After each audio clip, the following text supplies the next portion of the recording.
putting it in water as a general tonic. It may be applied to the forehead of a patient suffering from fever to reduce headaches. It may be inhaled via the nose to revive a patient who has fallen unconscious.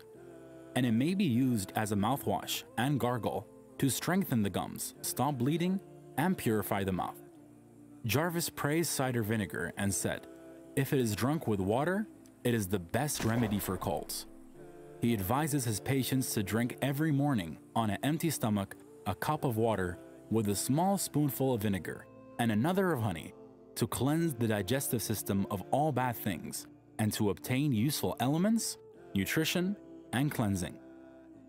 He himself testified that the children of peasants who drank water with vinegar had strong bodies and good health.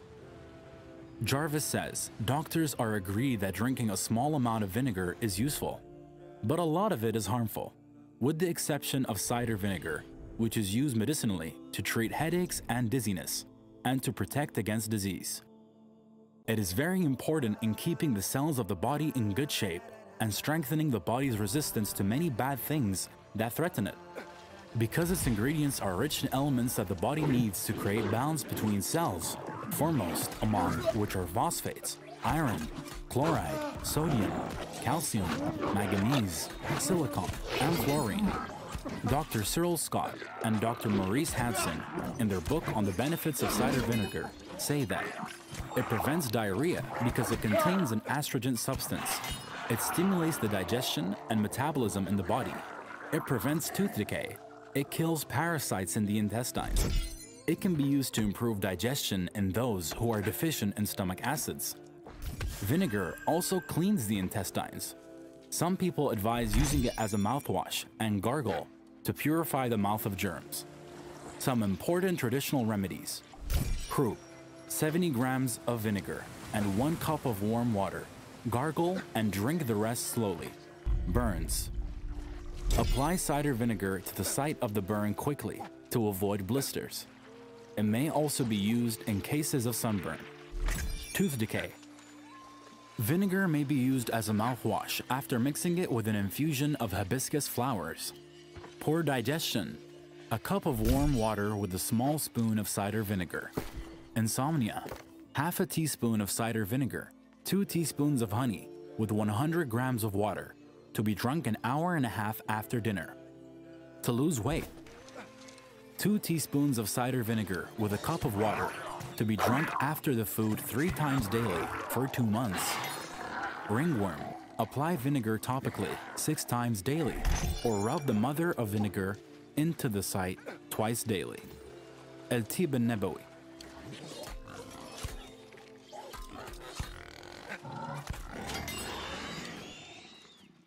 Insha'Allah. Welcome to the new Muslim Takes. If I had to bet on one religion as if I were betting on the stock market for the future, you have to bet on Islam. Muslims are the only people who will defend their religion.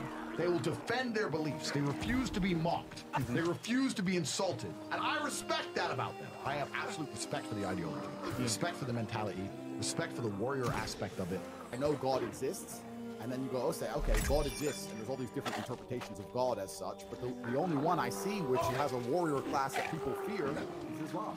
That's the only one that is. I know you're interested in Islam. Yep. So you don't have to accept this, but this is a choice. I will accept it. English translation of the Quran, so if you want to... Amazing. Thank you very much, bro. I appreciate that very, very much. I'm always out for knowledge, my friend. Thank you very, very much.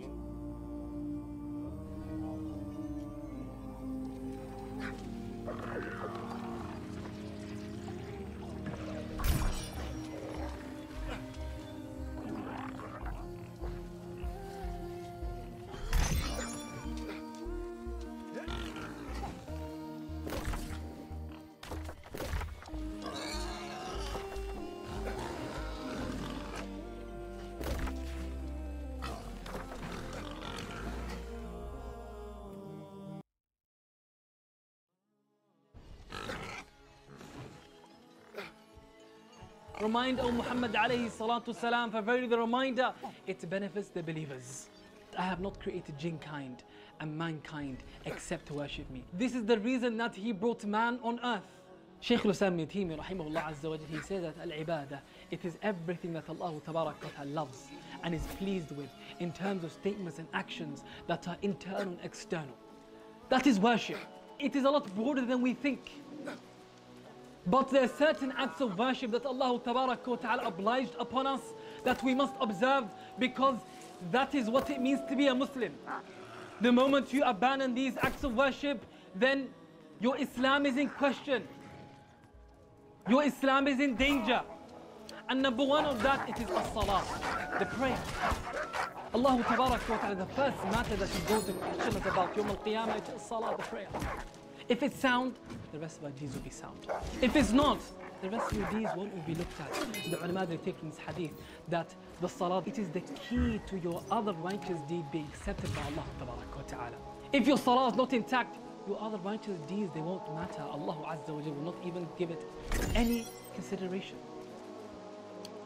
5 times a day we are called, even though we know our duty towards Allah subhanahu wa ta'ala. There is no place on earth whereby your duty is known, and every single time you have to do it, you are reminded again in a loud way. It doesn't happen for anything besides salah, the 5 daily prayers. Hayya ala salah, that means come to the prayer. But you will hear immediately after that, Hayya ala al-falah, come to success. You can never be truly successful if you have disconnected from your 5 daily prayers. Many of us do not fulfill our 5 salah. There is no excuse to quit or to leave that salah, even if it is 1. If you want success, short term, long term, in this world, in the next, you want contentment, you have to start off. The stepping stone is salah. According to one narration, salah is the pillar of the deen. If you are to uplift it, you will uplift everything else. And if you drop it, you've dropped your whole deen. And according to another narration, the difference between a believer and he who doesn't is actually salah. Umar ibn al-Khattab radiyallahu anhu wa ardah, when he sent a letter to his governor, he told him that establish a prayer amongst the people. There is no portion of Islam for the one who abandons the prayer. Abdullah ibn Mas'ud radiyallahu anhu would say, whoever abandons the prayer has no religion. This was the stance of the Sahaba radiyallahu anhum when it came to this great act of worship. Each prayer that you pray should be better than the previous one. You observe the conditions, the pillars, the requirements, the sunnah of the prayer. And if you perfect your meeting with Allah Azza wa Jalla in this world, Allah Tabarak wa Ta'ala will make your meeting with Him hereafter a good one. If you make your meeting with Allah Azza wa Jalla in this world one that you look forward towards and that you do your best to perfect, Allah Tabarak wa Ta'ala will make sure that the meeting in the hereafter is one that you're going to enjoy. What success do you think you're going to get when you do not observe the prayer? I promise you will not get any success in this world or the hereafter. Why don't you pray? The Prophet Muhammad sallallahu alayhi wa sallam, he says, the difference between us and them is the salah. Whoever leaves the salah had become a disbeliever. If you care about Islam, then the minimal thing that you should offer is the salah. Why don't you pray? You're busy. You are busy to pray 5 prayers to Allah Azza wa Jal, in which each prayer would not even take you 10 minutes. You are busy to give Allah 10 minutes, and you're not busy to give 10 hours and 20 hours and hundreds of hours to this dunya.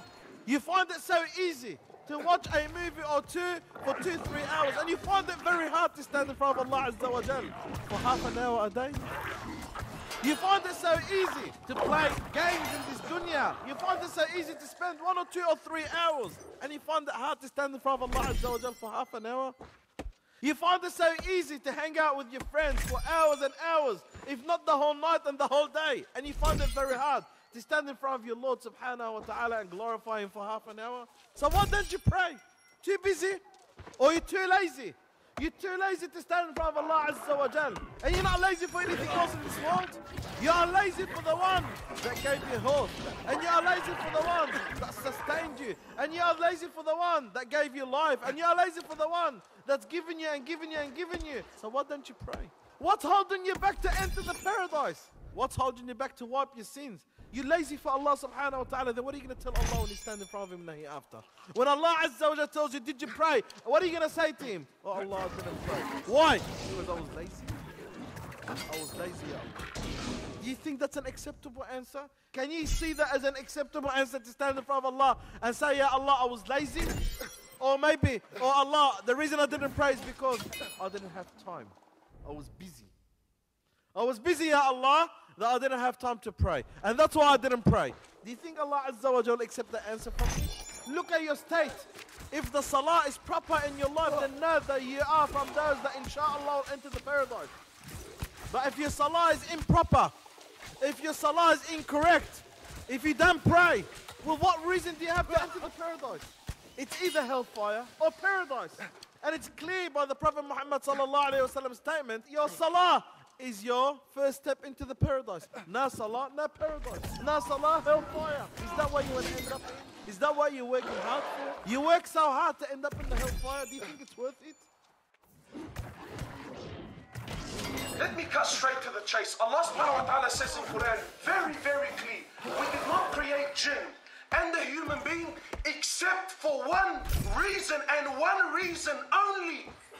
Allah says we did not create you except to worship. But I look at Muslims, I tell them, do you pray? Nah, man, look, I know I'm supposed to be praying, but I'm busy, man. Really? You're so busy, you don't have 20 minutes in your day to pray your 5 prayers? Do you know how bad and severe it is to miss one salah? This is the ultimate crime. Fix it. And do we really have to tell a Muslim to pray? If you're a Muslim, you want to pray. In fact, you should find in the salah comfort. And amongst us are those who pray, alhamdulillah, but the salah is not on the list of priorities. Whatever else is taking place is given precedence over it, which is not good either. The salah should be the focus, the main thing, the prime, most important matter at any time. Everything else must be secondary. Everything else, including acts of worship, must be secondary. But Allah Tabaraka wa Ta'ala, He tells us something in the Quran. He says, came after the generation of the righteous are people, they abandon the prayer and they follow their desires. So they're going to be punished by Allah Tabaraka wa Ta'ala.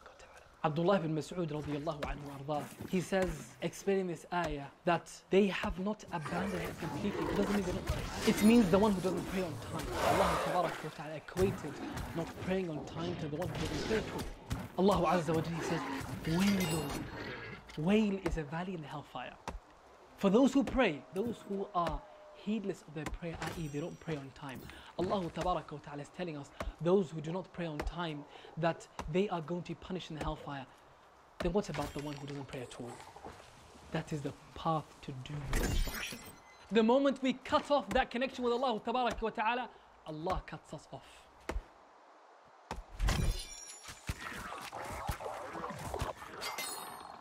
Sadaqah Jariyah is a sadaqah that you give, but it's not used up in the moment.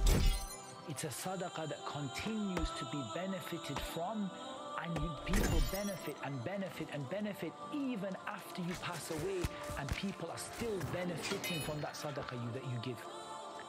And so it doesn't cease when you die, because people don't cease to benefit from it when you die.